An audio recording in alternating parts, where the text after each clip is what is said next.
Hello mga kids! Kumusta na kayo dyan? Andito na naman sa Teacher Christine para magturo sa inyo tungkol kay Jesus. Are you excited na ba to know more Jesus? Yay! Since malapit na ang Christmas Day, ay meron tayong Kids Challenge. Nasabi ko na ito sa first and second lesson for this December month. Naalala nyo ba? Yes, make your own video with the dance. Yung sayaw namin ng mga kabataan ay yung tinang-isayaw nyo. Pwede kayo magsama ng isang family member, friend, or relatives, or sino pa man na gusto nyo.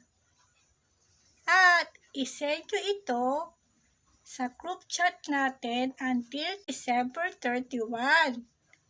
Okay ba? Ayan mga kids, pray muna tayo para mag-guide tayo di Jesus. Amen? Ipikit na natin ang ating mga mata.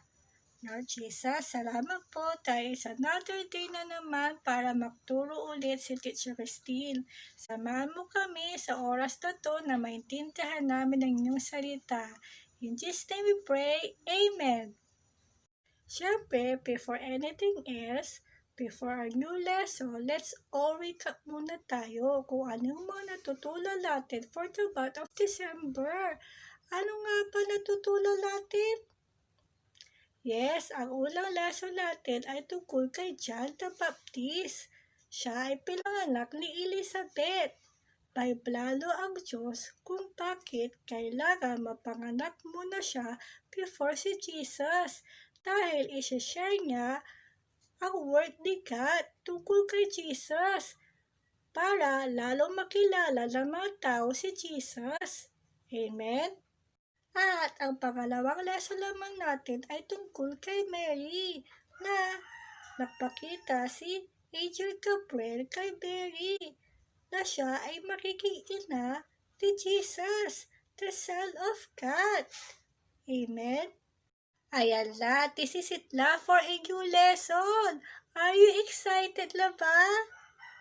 Yay! So, before makalimutan ni Teacher Christine, ay sabihin ko muna ang trivia question natin for this day. Ang trivia question natin, si Jesus ba ay naging tao?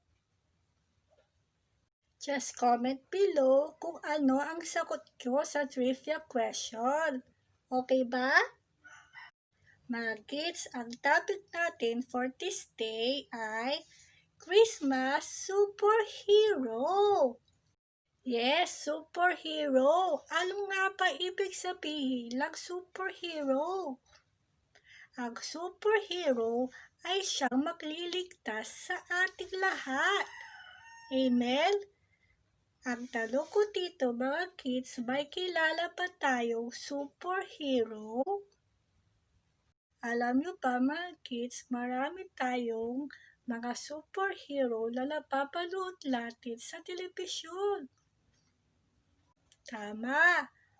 Ang mga ito ay mga Spider-Man, Iron Man, Supergirl, Superman, at iba pa. Pero ang tanging superhero natin ay walang iba kundi si Jesus. Amen? Mga kids, makikita natin na si Jesus ay kakaibang superhero. Malalaman natin sa topic na ito. Makikita natin sa Luke chapter 2 verse 1 to 20.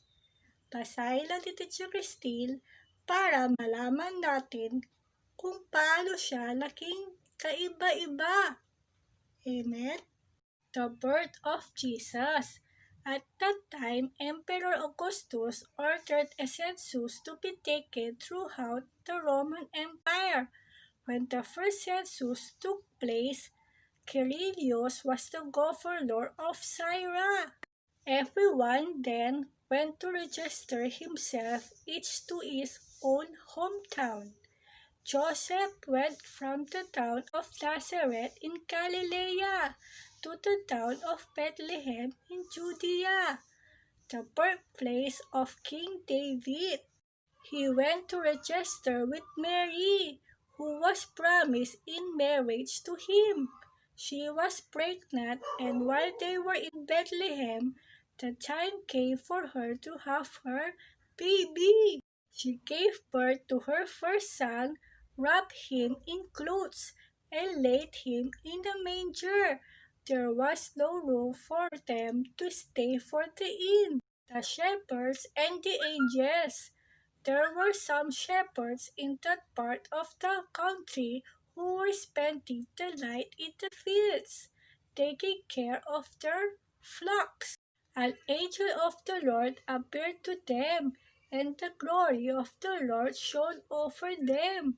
They were terribly afraid, but the angel said to them, "Don't be afraid. I am here with good news for you, which will be great joy to all the people. This very day in David's town your Savior was born, Christ the Lord, and this is what will prove it to you. You will find a baby wrapped in clothes and lying in a manger." Suddenly a great army of heaven's angels appeared with the angel, singing praises to God. "Glory to God in the highest heaven, and peace on earth to those with whom he is pleased."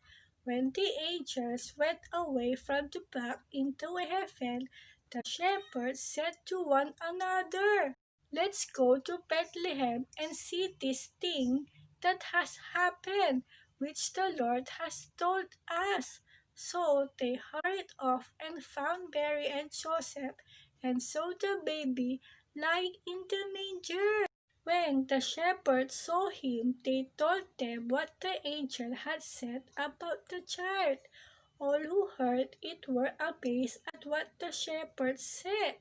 Mary remembered all these things and thought deeply about them.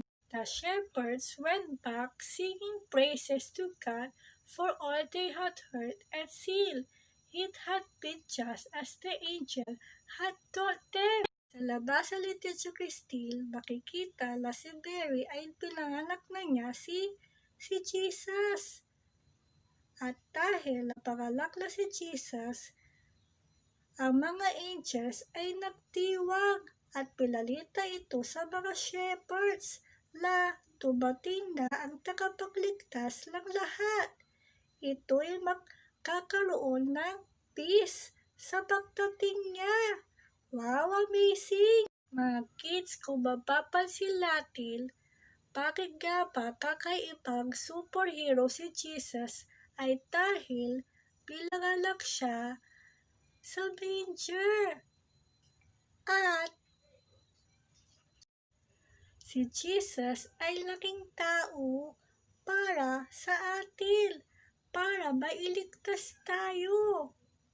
Talagang kakaiba si Jesus as superhero kasi tumating siya dito sa mundo bilang tao na hindi niya kinamit ang kanyang kapangyarihan.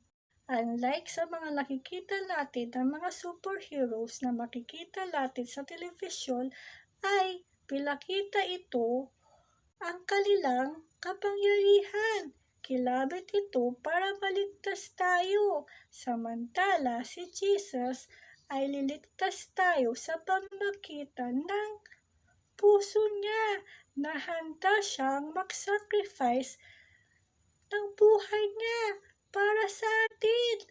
Wow, amazing! One thing more na mapapansin natin, ang tunay na superhero ay walang iba kundi si Jesus dahil namatay si Jesus at nabuhay muli after 3 days. Walang makagawa ng ganun, kundi si Jesus lamang. Amen? Mga kids, paano ko nasabi na kakaibang superhero si Jesus ay makikita natin na isa sa mga superhero natin dito sa mundo ay mga firemen. Sila ay nililigtas nila ang mga taong buhay. Samantala si Jesus ay kaya niyang iligtas yung mga namatay na. Wow! That is an awesome! Kaya ang lesson natin for this day ay ang tunay at kakaibang superhero ay walang iba kundi si Jesus Christ, our own Savior. Wow! Kaya mga kids, the reason for this season ay si Jesus Christ.